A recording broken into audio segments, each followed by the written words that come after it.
नमस्कार मित्रांनो, घरोघरी मातीच्या चुली या मालिकेच्या येणाऱ्या काही भागामध्ये आता एक जबरदस्त ट्विस्ट आपल्याला पाहायला मिळणार आहे।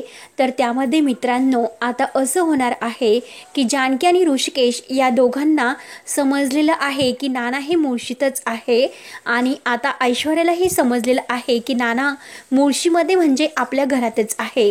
कारण ऐश्वर्याने त्या गुंडांना फोन केलेला असतो आणि त्या गुंडांनी आता दारूच्या नशेमध्ये ऐश्वर्याला सांगितलेलं असतं की नाना हे तुमच्याच घरामध्ये आहेत। जानकीला माहिती झालेलं आहे की आता नाना मुळशीमध्ये आहेत। नानांचा तपास तिला लागलेला असतो। तेव्हा आता जानकी आणि ऋषिकेश नानांना मुळशी गावामध्ये म्हणजे आपल्याच घरामध्ये कसं शोधून काढतात तर ते या व्हिडिओमध्ये आपण बघणार आहोत। त्यासाठी मित्रांनो व्हिडिओ शेवटपर्यंत नक्की बघत राहा आणि जर तुम्ही आपल्या चॅनलला सबस्क्राईब केलेलं नसेल तर नक्की सबस्क्राईब करत राहा। तेव्हा मित्रांनो आता ऋषिकेशने पूर्णपणे एक पक्का निर्धार केलेला असतो, काही झालं तरी आता मी माझ्या नानांना शोधून काढेल। कारण या घरात ऋषिकेश आणि जानकी या दोघांविषयी खूप असे गैरसमज झालेले आहेत। आता सारंग आणि ऐश्वर्या या दोघांना मात्र सर्वांसमोर अगदी काहीतरी यांनी नानांना मारलेले आहेत असा आरोप त्यांच्यावर केलेला असतो। तेव्हा आता त्यांचं ऐकून शर्वरी आता वाटेल तसं जानकी आणि ऋषिकेश यांच्यावर आरोप करते आणि सुमित्राला आता नानांची डेड बॉडी दाखवून ऋषिकेश विरोधी भडकून देते। तेव्हा आता सुमित्राला एक खूप मोठा शॉक बसलेला असतो। सुमित्रा आता आणखीनच विचित्र वागत असते आणि आता मात्र तिने ऋषिकेशला डोळ्या म्हणजे कानामागे अगदी मारलेले असतात। ऋषिकेशला आता या गोष्टीचं इतकं वाईट वाटतं कारण आत्तापर्यंत आपल्यावर जीवापाड प्रेम करणारी आपली आई आणि बहीण यांच्यासाठी आपण इतकं काही केलं, परंतु आज त्या आपल्या विरोधात आहे केवळ त्या ऐश्वर्याचं ऐकून। त्यामुळे आता कोणी माझ्या नानांची जिवंतपणे अगदी विधी केला आणि नानांचं जे काही आहे ते सर्व अगदी ह्या ऐश्वर्यामुळे आणि सारंगमुळे नानांना इतका त्रास सहन करावा लागला। त्यामुळे आता मात्र ह्या ऐश्वर्या आणि ह्या सारंगला मी नाही सोडणार। ऐश्वर्यामुळे आज मात्र माझ्या आईची ही अवस्था झाली आणि माझ्या नानांची सुद्धा, आणि एक जीवापाड विश्वास ठेवणारी माझी बहीण सुद्धा माझ्यापासून आज इतकं तोडून वाटेल तसे आरोप ती माझ्यावर करते। एक संशयित या दृष्टीने ती माझ्याकडे पाहते, वाटेल तसे आरोप करते। त्यामुळे मात्र आता काही झालं तरी नानांची ही अवस्था करणाऱ्या लोकांना मी अगदी सोडणार नाही। त्यांची नाही शोकयात्रा मी काढली तर मी नावाचा ऋषिकेश रणदिवे नाही म्हणजे ऋषिकेश पुरुषोत्तम रणदिवे। तेव्हा आता जानकी आता तुटलेल्या ऋषिकेशच्या मनाला इतकं आवडते। एक पक्का निर्धार ती आता ऋषिकेशला देते आणि ऋषिकेशला पाठिंबा देते की हे बघा ऋषिकेश, आपण खचायचं नाही तर आपण लढायचं, लढत राहून आपण आता आपल्या नानांना शोधायचं म्हणजे यश नक्की आपल्या पाठोपाठ नेईलच। आणि आज मात्र आपल्या नानांची आणि आईंची जी अवस्था केलेली आहे तर त्याला आपण सोडायचं नाही। आपल्या नानांना काही झालं तरी आपण शोधून काढायचं। तेव्हा आता जानकी आणि ऋषिकेश रूममध्ये असतात। आता जानकी आणि ऋषिकेश एकमेकांना सांगत असतात। जानकी म्हणते की हे बघा ऋषिकेश, माझ्यावर विश्वास ठेवा, आपले नाना नक्की सापडतील आणि आपले नाना हे मुळशीतच आहे, तुम्ही काही काळजी करू नका, आपण आता नानांना मुळशीमध्ये शोधू शकतो। तेव्हा आता नानांना मुळशीमध्ये शोधण्याचं जानकी आणि ऋषिकेश या दोघांनी ठरवलेलं असतं। त्यानंतर आता जानकी सुमित्रालाच जे काही आता ती रागावलेली आहे, सुमित्राचं मन अगदी खचून गेलेलं असतं। ती आता नानांसाठी खूप रडत असते कारण शर्वरीने सुमित्राच्या मनावर जो आघात केलेला आहे तो आघात मात्र इतका झालेला असतो की सुमित्रा आता तिला हार्ट अटॅक आलेला असतो आणि आता मात्र ती चक्कर येऊन बेशुद्ध सुद्धा पडलेली असते। त्यानंतर आता सुमित्रा शुद्धीवर येते तर जानकी आता सुमित्रा जवळ असते। सुमित्रा आईंना ती आता पाणी प्यायला देते आणि जेवण करून घ्या, गोळ्या औषधं घ्या म्हणून ती आईंना आग्रह करते, परंतु आता सुमित्रा काही घ्यायला तयार नसतात। सुमित्रा म्हणते की नाही जानकी, जोपर्यंत माझे नाना घरी येत नाही, माझ्या नानांना कोणी मारलं, ऋषिकेशने मारलं, ऋषिकेश असं का करत असेल, नाही ऋषिकेशने माझ्या नानांना मारलं नसेल। म्हणून आता सुमित्रा अगदी वेड्यासारखं अगदी बडबड करत असते। तेव्हा जानकी आता ह्या तुटलेल्या सुमित्राच्या मनाला जोडण्याचा प्रयत्न करत असते की आई, तुम्ही काही काळजी करू नका, आपले नाना लवकरच सापडतील. आणि हे बघा आई, मला समजलेलं आहे की आपले नाना हे मुळशीतच आहे. तुम्ही काही काळजी करू नका आई. जोपर्यंत मी नानांना तुमच्या जवळ घेऊन येत नाही तोपर्यंत मला चैन मिळणार नाही. आई, मी तुम्हाला वचन देते की मी आपल्या नानांना लवकरात लवकर शोधून आणेल.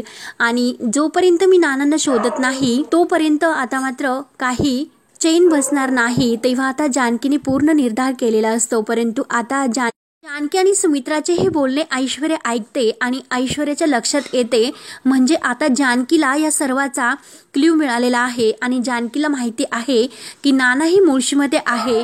आणि आता जानकीला कसं कळले असेल म्हणून जानकी आता घाईने त्या गुंडाला फोन करते आणि त्या गुंडाला फोन करून विचारते की नानासाहेब रणदिवे कुठे आहेत. तेव्हा मात्र आता तो गुंड ऐश्वर्याला सांगत असतो की हे बघा, माणूस सगळीकडे काही अगदी फिरून सर्वत्र शोधत असतो, परंतु एक मात्र तो शोधत नसतो, ते म्हणजे आपलं घर.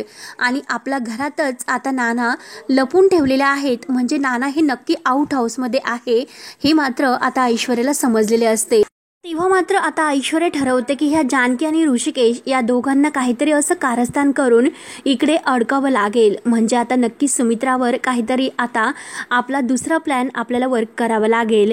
आणि सुमित्राला जर आपण वेड्याच्या हॉस्पिटलमध्ये जर पाठवले तर मात्र जानकी आणि ऋषिकेश इकडे सुमित्राला सोडवण्यासाठी अगदी तडफड करत असतील आणि त्यांना नानांना शोधण्याचं जे काही त्यांचं कारस्थान आहे तर ते कारस्थान मात्र आता त्यांचं दूर राहील. आणि इकडे सुमित्राच्या जीवाची काळजी त्यांना लागेल, कारण आता सुमित्राच्या जीवाला जर आणखीन त्रास झाला तर त्यांना जीवाला धोका होऊ शकतो असं डॉक्टरांनी सांगितलेलं असतं. आणि आता मात्र या सुमित्राची जिरवण्यासाठी मात्र ऐश्वर्याने एक प्लॅन केलेला असतो, कारण ऐश्वर्याने आता नानांना किडनॅप तर केलेलं असतं, परंतु नानांच्या जीवाची ही अवस्था करून तिने नानांच्या म्हणजे जिवंत असून सुद्धा मेलेले आहेत आणि त्यांची डेड बॉडी दाखवून ऋषिकेशला यात गुंतवलेलं असतं. परंतु सौमित्र नक्की काहीतरी असा क्ल्यू मिळवेल आणि नक्की ते आता या ऋषिकेशला तर सोडवतील, परंतु आता या नानांना जर त्यांनी मुळशीमध्ये जर सापडले तर मात्र आपल्याला जेलमध्ये जावे लागेल याची आता ऐश्वर्याला भीती असते. म्हणून ती आता सुमित्राला आणखीन काहीतरी असे वेडी आहे ती आणि तिला आणखीन वेड्यात काढण्याचा प्रयत्न करत असते. परंतु आता सुमित्राला खूप राग येतो. सुमित्रा आता ऐश्वर्याच्या सणसण आणखीन कानामागे देत असते. सुमित्राला असं वाटतं की ऐश्वर्याने जे काही कारस्थान केले तर तिच्यामुळेच आज मात्र आपल्या घराची अशी अवस्था झाली. आणि ऐश्वर्या सारखं तेच का बोलते की नाना नाहीत म्हणून. आणि तर आता सुमित्राला राग येतो म्हणून सुमित्रा ऐश्वर्यावर खूप अशी भडकते. तेव्हा ऐश्वर्या ठरवते की आता मात्र या सुमित्राला वेड्याच्या हॉस्पिटलमध्ये पाठवण्याची तयारी झालेली आहेत, म्हणून ती लगेच त्याबद्दल प्लॅन करते. तेव्हा आता जानकी ऐश्वर्याला समजावण्याचा काही प्रयत्न करते की हे बघ, अगं तू नानांची ती अवस्था केली, नानांना तू जिन्यावरून ढकलले, परंतु आता मात्र बास कर. अगं आईंच्या जीवाचा तरी विचार कर. अगं तू जर स्वतःचे आई वडील तुझ्याशी म्हणजे असं तू त्यांच्याशी वागली असती तर मात्र तुला त्यांची अशी अवस्था करावीशी वाटली असती का? अगं एका आई आणि बापाप्रमाणे तू मात्र आता नानांची काळजी कर. अगं नानांची काय अवस्था झाली असेल आणि एकतर नाना आत्ता कुठे चालायला किंवा बोलायला लागलेले आहेत आणि तू त्यांना लगेच अगदी जिवंतपणे मरण यातना दिल्या. अगं याचं पाप कुठे फेडशील आणि आज आईंच्या जीवावर सुद्धा तू उठलीस. ऐश्वर्या अगं काय वागते. आणि सारंग भाऊजींचा पूर्णपणे वापर करून घेऊन त्यांना पूर्णपणे आपल्या मुठीत तू बांधून ठेवलं, ते तर फक्त तुझी बोली बोलतात. आणि काय ग ऐश्वर्या, अगं कितीही तू पाप केलं परंतु त्या पापाचा घडा आता भरत आलेला आहे. हे बघ, नानांना तर मी शोधून काढेलच, पण ज्या दिवशी नाना मात्र आता सर्वांसमोर तुझे सत्य सांगतील त्या दिवशी मात्र तुला जेलमध्ये जावेच लागेल. काही झालं तरी आता तुझ्या समोर एकही नातं तुला वाचवायला येणार नाही. कितीही तू सारंग भाऊजीला आपल्याकडून बनव, कितीही हुशारी दाखव, परंतु एक ना एक दिवस त्यांच्यासमोर हे सत्य येईलच. आणि ते सत्य मात्र लवकरच सर्वांसमोर येणार आहे, कारण आमचे नाना मुळशीमध्ये आहे आणि ते लवकरच आम्हाला सापडतील. त्यामुळे ऐश्वर्या तू जेलमध्ये जाण्याची तयारी कर. तेव्हा आता ऐश्वर्याची पूर्णपणे घाबरगुंडी उडालेली असते. तिला आता रात्रीची झोपसुद्धा व्यवस्थित येत नाही. तिला फक्त जानकीचं ते बोलणं आठवत असतं. जर ह्या जानकीने त्या नानांना शोधून आणले तर मात्र आपली काही गय नाही, म्हणून तिच्या जीवाचा पूर्णपणे थरकाप उडालेला असतो. तिला जानकीचे बोलणे आठवते की अगं तू सौमित्रसाठी अख्ख्या घराचं रणदिवे घरांचा अगदी उद्ध्वस्तपणा केला. अगं त्या घरातील लोकांना इतका त्रास दिला, परंतु तुझं जे पापाचा घडा आहे तोर पापाचा घडा भरलेला आहे. तेव्हा आता जानकी जे काही बोलते तर ऐश्वर्याच्या पूर्णपणे समोर येत असतं. तिला आता अगदी झोप सुद्धा लागत नाही. ती सारखा तोच विचार करते. ऐश्वर्या जेव्हापासून या घरात आली तेव्हापासून प्रत्येक व्यक्तींना ती त्रास देत असते आणि नानांना तर तिने त्रास दिलेला असतो, परंतु ओवीला सुद्धा तिने सोडलेलं नसतं.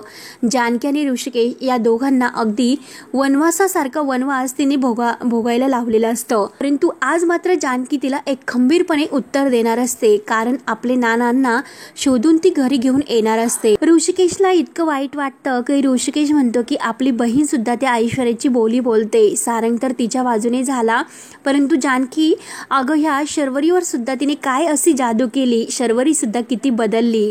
आजपर्यंत आपण शर्वरीला किती सांगण्याचा प्रयत्न केला, परंतु शर्वरी ताईने सुद्धा आज माझ्यावर अविश्वास दाखवला. म्हणून ऋषिकेश पूर्णपणे खचून गेलेला असतो. तर आता खचलेल्या ऋषिकेशला जानकी ही साथ देत असते की नाही ऋषिकेश, आता आपण नानांना शोधायची तयारी आपल्याला करावीच लागेल आणि जर आपण नानांना शोधले नाही तर मात्र ऋषिकेश दादा तुला जेल होऊ शकते. काही झालं तरी आपल्या नानांना आपल्याला घरी शोधून आणावंच लागेल, तरच ह्या ऐश्वर्याची बोलती बंद होऊन तिच्या या घरातून रवानगी जेलमध्ये होऊ शकते.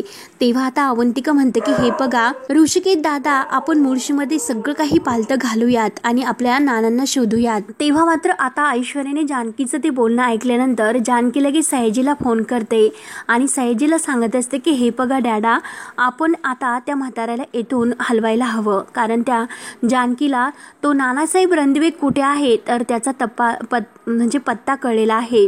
काही झालं तरी त्या आउट हाऊसमध्ये आपल्याला त्याला ठेवता नाही येणार. जर तो तेथे त्यांना सापडला तर मात्र आता अवघड होईल.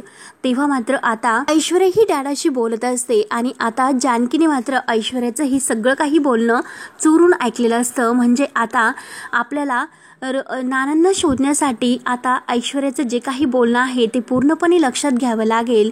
तिच्यावर बारीक ऑच ठेवून मात्र जानकीने ते सर्व बोलणं ऐकलेलं असतं आणि जानकी मात्र आता ठरवते की नाना हे आउट हाऊसमध्ये आहे. तर तेव्हा आता जानकी ही अगदी रात्री एकटीच आउट हाऊसकडे निघते आणि आता तेथे आल्यानंतर ती तो गुंड असतो तर तो गुंड मात्र झोपलेला असतो. आउट हाऊसमध्ये आल्यानंतर जानकी आता तो दरवाजा उघडते, कारण जानकीने मधोहून तेथे लपवलेलं असतं आणि आता जानकीला तेथे आउट हाऊसमध्ये सर्व काही माहिती असते. म्हणून ती आता मागच्या दरवाजाने आत जाते आणि आता नानांची तेथून सुटका करते. नाना तेथेच असतात. तेव्हा आता नानांना जानकीला पाहून खूप असा आनंद होतो आणि आता नाना म्हणतात की खरंच माझी जानकी आली आणि जानकी म्हणून ते आता जानकीजवळ खूप असे रडतात.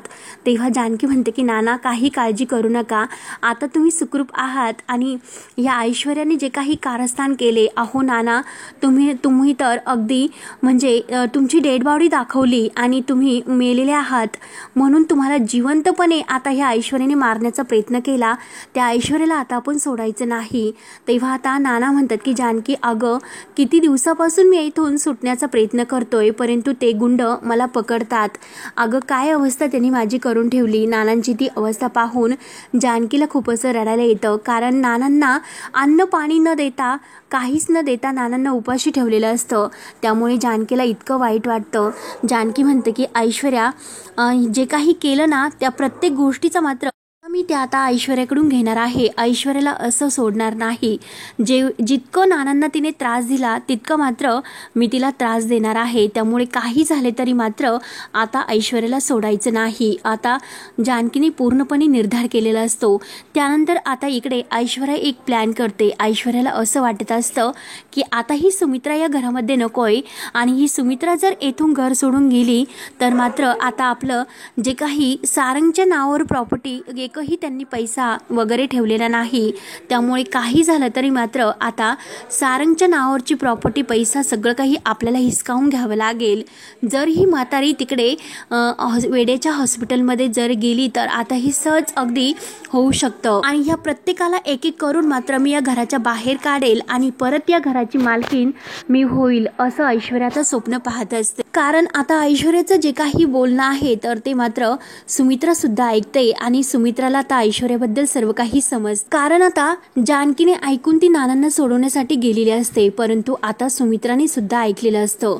कारण आता सुमित्रा जानकीचं जे काही आहे तर ते जानकीला सांगण्यासाठी जात असते. सुमित्रा आता पाणी घेण्यासाठी आता तिकडे किचनमध्ये आलेली असते, परंतु आता ऐश्वर्या फोनवर बोलत असते आणि आता जानकीने ऐकून तिकडे ती नानांना सोडवण्यासाठी गेलेली असते. परंतु इकडे मात्र आता सुमित्रा सुद्धा आता हे ऐश्वर्याचं सर्व काही कारस्थान ऐकते आणि ती आता बडबड करत किचनमधून आता आपल्या रूममध्ये जात असते आणि जानकीला आवाज देते की जानकी जानकी. परंतु आता ऐश्वर्या खूप घाबरते. ऐश्वर्याला असं समजतं की आता ह्या म्हातारीने हे सर्व ऐकलेलं आहे, त्यामुळे मात्र आता ह्या म्हातारीला काही झालं तरी ऐश्वर्या पूर्णपणे घाबरून जाते की ह्या बाईला तू मनोरुग्णामध्ये जर नाही पाठवलं तर मात्र ऐश्वर्या तुझ्या स्वतःवर आता जेलमध्ये जाण्याची वेळ येईल. म्हणून आता ऐश्वर्या इतकी वैतागलेली असते. काही झालं तरी मात्र आता ह्या सुमित्राला मनोरुग्णाच्या ठिकाणी पाठवावंच लागेल. म्हणून आता ती पूर्णपणे प्लॅन करते आणि आता लगेच ती हॉस्पिटलला फोन करते आणि येथे रणदिव्यांच्या घरामध्ये सुमित्रा रणदिवे हे एक मनोरुग्ण आहे आणि ती बाई वाटेल तसं वेड्यासारखं वागत आहे, तुम्ही तिला हॉस्पिटलमध्ये घेऊन जा आणि तिला मनोरुग्णामध्ये पाठवा. तेव्हा मात्र आता ऐश्वर्या फोन करून हे सर्व सांगते. लगेच आता ते जे काही वेड्यांच्या हॉस्पिटलमधील डॉक्टर आणि नर्स आहे तर ते येतात आणि सुमित्राला पकडतात. सुमित्रा आता ओरडत असते की अगं हे मला कुठे घेऊन जातात, मी तर चांगली आहे, माझ्याशी का असं वागतात. तेव्हा ऐश्वर्या मात्र हसत असते कारण सुमित्राला ते ओढून नेत असतात आणि आता त्या गाडीमध्ये ते बसवतात. परंतु सुमित्रा खूप घाबरलेली असते. सुमित्राची अवस्था पूर्णपणे आता घायल झालेली असते कारण एकतर ती आजारी असते आणि त्या आजारी असताना मात्र ऐश्वर्याने तिला या त्रासामध्ये पाठवलेलं असतं. आणि आता तेव्हा जानकी धावतच येते. जानकीला माहिती होतं की नक्की आता कोणीतरी आलेले आहे. सारंग आणि शर्वरी सुद्धा बाहेर धावत येतात. आईची ती अवस्था पाहतात. तेव्हा मात्र आता लगेच जानकी धावत येते आणि त्या जी काही ॲम्ब्युलन्स आहे तर तिला आडवी होतात. जानकी आता आडवी झालेली असते. जानकी स्वतःच्या जीवाची पर्वा न करता त्या ॲम्ब्युलन्स गाडीला आडवी होते आणि आता शेवटी सुमित्राला आपल्या हाताने खाली उतरवते. तर ऐश्वर्या ही सर्व पाहत असते. ऐश्वर्याची पूर्णपणे आता बोलती बंद होते. जानकी आता आडवते आणि गाडीला आडवं होऊन ती आपल्या सुमित्राला आईला खाली उतरून घेते आणि आता सुमित्रा खूप घाबरलेली असते. जानकीला आता घट्ट अशी मिठी मारते. जानकी अगं मी चांगली आहे, मला काही झालेलं नाही सुद्धा, अगं हे लोक मला घेऊन चालले होते. तेव्हा आता जानकी आपल्या आईंना मिठीत घेते, त्यांच्या डोळ्यातील पाणी पुसते आणि त्यांना आधार देते की हे बघा आई, तुम्ही घाबरू नका आणि तुम्हाला कोणीही कुठे नेणार नाही, तुम्हाला काही झालेलं नाही, तुम्ही फक्त स्वतःच्या जीवाची काळजी घ्या आणि जोपर्यंत ही जानकी आहे तोपर्यंत तुमच्या केसाला सुद्धा जानकी धक्का लागून देणार नाही, तुम्ही तुमच्या लेकीवर विश्वास ठेवा. तेव्हा मात्र आता जानकी ऐश्वर्याकडे रागाने बघत असते. आता जानकीला खूप असा राग आलेला असतो. तेव्हा आता जानकी ठरवते की आता ह्या ऐश्वर्याचं जे काही कारस्थान आहे तर ते नाना आता स्वतःच्या अगदी सत्याने सांगतील आणि त्याच वेळी जानकी नानांना घेऊन येते आणि नानांना आता सर्वांच्या समोर आणल्यानंतर मात्र सर्वांच्या पायाखालची जमीन हादरते. कारण नाना चक्क जिवंत आहे आणि आता नाना जिवंत आहे. आता सारंग आणि शर्वरी तर तोंडात बोट घालतात. सर्वांना एक प्रकारचा आनंद सुद्धा बसतो आणि धक्का सुद्धा झालेला असतो. परंतु ऋषिकेश, मित्र अवंतिका, जानकी यांना खूप मोठा असा धक्का म्हणजे आनंदाचा बसलेला असतो. त्यांना खूप आनंद होतात की आपले नाना आता जिवंत आहे आणि नानांची जी काही अवस्था या लोकांनी केलेली आहे त्यांना मी सोडणार नाही, कारण जे काही केले ते सर्व ऐश्वर्या आणि सयाजीने केलेलं आहे. तेव्हा मात्र आता ऐश्वर्या पूर्णपणे तिची बोलती बंद होते. नाना आता सर्वांच्या समोर येतात. नाना म्हणत असतात की हे बघ ऋषिकेश, अरे त्या लोकांनी मला अगदी मारून टाकण्याचा प्रयत्न केला आणि हे पग मला बांधून ठेवलं आणि माझ्या खुनाच्या आरोपाखाली तुला जेलमध्ये टाकलं. ऋषिकेश, काय अवस्था करून ठेवली रे. अरे मला अन्न आणि पाणी सुद्धा देत नव्हते. तर ऋषिकेश आता ऐश्वर्यावर खूप चिडलेला असतो. ऋषिकेश म्हणत असतो की नाना, ज्या लोकांनी तुमची ही अवस्था केली त्यांना सुद्धा मी अशाच प्रकारे त्यांची अवस्था करेन आणि त्यांची सुद्धा आता जेलमध्ये लवकरच रवानगी होईल. तेव्हा आता नानांना पाहून सर्वांना खूप आनंद होतो. तेव्हा आता नाना सर्वांसमोर सांगतात की मला जेलमधून जे काही आत्ता माझ्या अवस्थेला कारणीभूत होतं तो सयाजीराव आणि त्याची ही मुलगी ऐश्वर्या. कारण हे जे काही केलं ते सगळं कारस्थान ह्या ऐश्वर्याने केलेले आहे. कारण मला जिन्यावरून सुद्धा ढकलून दिले तर ते मात्र ह्या ऐश्वर्याने ढकलले. जे काही आत्तापर्यंत आपल्या घरात आल्यापासून आपल्या या आनंदाला अगदी दृष्ट लागणारी आहे ती म्हणजे ही ऐश्वर्या. तिनेच आपल्या घराचं घर पण घालवलं. एक हसतं खेळतं आपलं रणदिव्यांचं कुटुंब होतं. जे काही केले तिनेच केले. तेव्हा आता जानकी टाळ्या वाजवत मात्र आता ऐश्वर्या समोर येते आणि ऐश्वर्याला म्हणत असते की अगं बघितलंस ना, हे पग सत्याला कधीही अगदी वेळ लागत नाही. शेवटी सत्य हे सर्वांच्या समोर येतच. तू तर खूप प्रयत्न केले होते. आईंना आता तू मनोरुग्ण म्हणून हॉस्पिटलमध्ये सुद्धा दाखल करण्यासाठी मागे पुढे पाहिलं नव्हतं आणि नानांची सुद्धा ही अवस्था करून ठेवली होती. ऐश्वर्या, अगं तुला लाज वाटायला हवी होती. तू जे काही वागलीस ना त्याची लाज मला वाटते. आणि ग सारंग भाऊजींचा सुद्धा तू वापर करून घेतला. कधी त्यांना नवऱ्याचं प्रेम तर दिलंच नाही, परंतु एक वापर करून ते त्यांच्या अगदी कुटुंबाविरोधीच त्यांना उभं केलं. शर्वरी ताईंचा सुद्धा वापर करून घेतला. त्या शर्वरी ताईंना सुद्धा तुझ्या बोलण्यामध्ये अडकवलंस आणि एका बहीण आणि भावामध्ये वाद लावलेत. ऐश्वर्या, जे काही कारस्थान तू आत्तापर्यंत केले तर ते माफीजोगे नाही. याची शिक्षा मात्र तुला शेवटी आता जेलमध्ये असेल. जे काही होईल ते शिक्षा तुला जेलमध्येच मिळेल. तेव्हा आता ऐश्वर्या पूर्णपणे अगदी धक्का बसून वेड्यासारखी अगदी बसलेली असते. तिला काही कळत नसतं. कारण आता नानांनी सर्वांसमोर सांगितलेले असते की मला जिन्यावरून ढकलणारी ऐश्वर्या होती, परंतु तिने माझ्या ओवीला मारण्याची धमकी मला दिली होती आणि म्हणून मला माझ्या जानकीवर, माझ्या अगदी आदर्श सुनावर मला आरोप करावे लागले आणि माझ्या या आरोपामुळे माझ्या जानकी आणि ऋषिकेश यांना घराच्या बाहेर राहावं लागलं आणि त्यांना जे काही आता त्रास सहन करावा लागलो. ऋषिकेशला माझ्या जेल मध्ये माझ्या खुनाच्या आरोपाखाली जावे लागले. तेव्हा मात्र आता जे काही सत्याचा जो काही पुरावा आहे तो सर्व काही आता सौमित्र शोधतो आणि त्यात म्हणजे जानकी त्याला मदत करते आणि प्रत्येक पुराव्याचा हिशोब देऊन जानकी आता ऐश्वर्याची पूर्णपणे आता जेलमध्ये रवानगी करते. तेव्हा आता सारंगचे सुद्धा डोळे उघडतात. सारंग म्हणतो की ऐश्वर्या, मी कधीही तुमच्याकडून अशी अपेक्षा केली नव्हती. तुम्ही असे ह्या थराला जाता हे कधी मला वाटलं नव्हतं. तेव्हा आता मी कधी तुम्हाला माफ नाही करू शकत. आत्तापर्यंत मी तुमच्यावर प्रेम होतं, सर्व काही तुमचं ऐकत आलो, परंतु तुम्ही जो काही मला धक्का दिलेला आहे तो धक्का मला सहन करण्याजोगा नाही. त्यामुळे आयुष्यामध्ये मी कधीही तुम्हाला माफ नाही करू शकत. तेव्हा आता ऐश्वर्या म्हणत असते की जानकी मला माफ कर. ऐश्वर्यावर आता अशी वेळ येते, जानकीने जे काही शब्द तिला बोलून दाखवलेले असतात अगदी तेच शब्द तिला अगदी डोळ्यासमोर येतात. कारण जानकीला नाक घासून माफी मागून अगदी तिने या घराच्या बाहेर काढलेलं असतं आणि आज ती ऐश्वर्या नाक घासून जानकीच्या पाया पडून माफी मागते. तरीसुद्धा आता जानकी तिला माफ करणार नसते. कारण तिची जो काही गुन्हा आहे तो माफ करण्याजोगा नसतो. आज एका देव माणसासारख्या नाना आणि आईंना तिने इतका त्रास दिलेला असतो. त्यांनासुद्धा सोडलेलं नसतं, ओवीलासुद्धा सोडलेलं नसतं. जे काही ऐश्वर्याने या रणदिवे अगदी वाटोळं करण्याचं ठेवलेलं असतं, परंतु जानकीने आता ह्या घराला सावरलेलं असतं. ऐश्वर्या नावाची जी काही कीड रणदिव्यांच्या घराला लागलेली आहे ती मुळासकट उपटून फेकलेली असते आणि तिला तिच्या पापाची शिक्षा दिलेली असते. तेव्हा मित्रांनो, पुढे काय काय होतं हे बघण्यासाठी आपल्या चॅनलला नक्की सबस्क्राईब करत राहा. धन्यवाद.